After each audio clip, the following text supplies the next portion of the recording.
গাজীপুরের কাপাসিয়া উপজেলার রাউতকুনা গ্রামের এই বাড়িটি দেখতে ৮-১০টা বাড়ির মতোই একেবারেই সাধারণ, কিন্তু এই সাধারণ চার দেয়ালের বাড়িটির ভেতরেই ঘটে গেছে এক মর্মান্তিক হত্যাকাণ্ড, যেখানে একই পরিবারের ৫ জন মানুষকে নির্মমভাবে হত্যা করা হয়।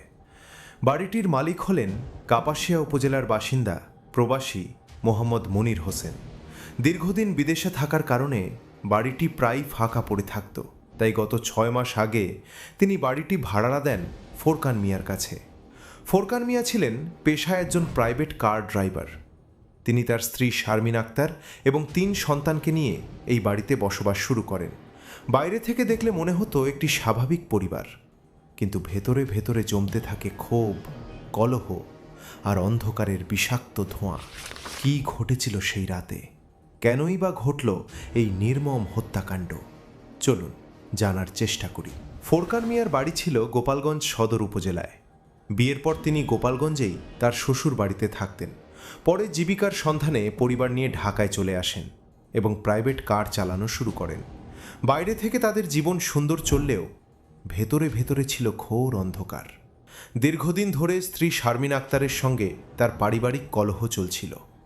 অভিযোগ রয়েছে, ফোরকান যৌতুকের টাকার জন্য শারমিনকে নিয়মিত মারধর করত এবং এই নির্যাতন সহ্য করতে না পেরে এক পর্যায়ে শারমিন তার বাবার বাড়ি চলে যায়।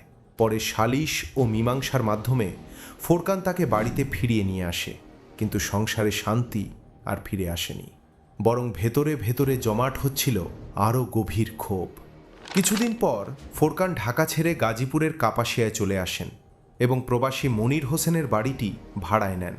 নতুন জায়গা আর নতুন পরিবেশে এসেও ফোরকানের ক্ষোভ কমেনি, আর এই ক্ষোভ থেকেই শুরু হয় ভয়ঙ্কর এক হত্যাকাণ্ডের পরিকল্পনা। এই হত্যাকাণ্ডের সবচেয়ে বেদনাদায়ক অধ্যায়টি ছিল শারমিনের ছোট ভাই রসুল মিয়ার মৃত্যু। রসুল মিয়া ঢাকার একটি পোশাক কারখানায় কাজ করতেন। হত্যাকাণ্ডের মাত্র ২ দিন আগে, মানে ৬ মে, ফোরকান রসুলকে ফোন করে একটি ভালো চাকরির প্রলোভন দেখিয়ে বলে, এখানে কাজ কম কিন্তু বেতন অনেক বেশি, এবং রসুলকে কাপাসিয়ায় আসতে বলে। রসুল প্রথমে রাজি হয়নি। সে বলে কাপাসিয়া আসার মতো টাকা তার কাছে নেই। এরপর ফোরকান রসুলের বিকাশে টাকা পাঠায় এবং রসুলকে আসতে বাধ্য করে।